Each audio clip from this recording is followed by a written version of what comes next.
There's a Luciferic group and an Ahrimanic group. These are two poles of lower beings. In dogmatic Christianity and Catholicism, they've identified good versus evil as the two poles. What they fail to reveal to the masses is that there are actually three poles, and only by having these three poles can they ever be balanced to achieve inner alchemy. The third pole that balances Lucifer and Ahriman is Christ, or the Christ impulse. See, once upon a time, Lucifer gave humanity consciousness, but Lucifer wants humanity to have consciousness too soon, a consciousness that man is not ready for, one that makes man spiritual, but entirely automatically. He wants man to obtain the spiritual without free will. Ahriman wants the opposite. He wants to draw man entirely away from the spirit, and he does this through dry intellectualism. He also uses materialism to make man completely devoid of his spirituality. Ahriman is actually the great deceiver that we must guard against in our times.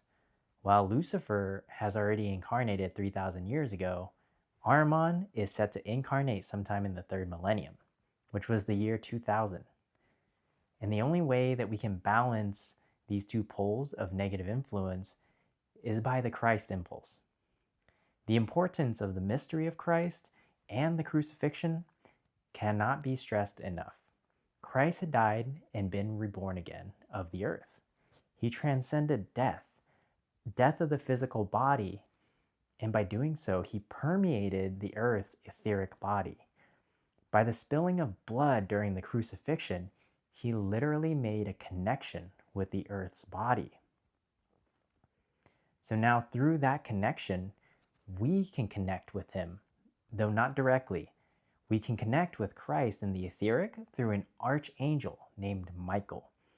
The Christ event in Golgotha was the catalyst for humanity to transcend death and physicality. And only by realizing and coming to the Christ impulse is humanity able to lift itself out of the materialism that's plaguing society. Why? Because as humans get more sucked into materialism, they're drawn away from spirit. And spirit is what we have to come to. We have to come to spirit through our intellectualism, through our individuality, through our consciousness that is granted in this incarnation, granted to us by our egos.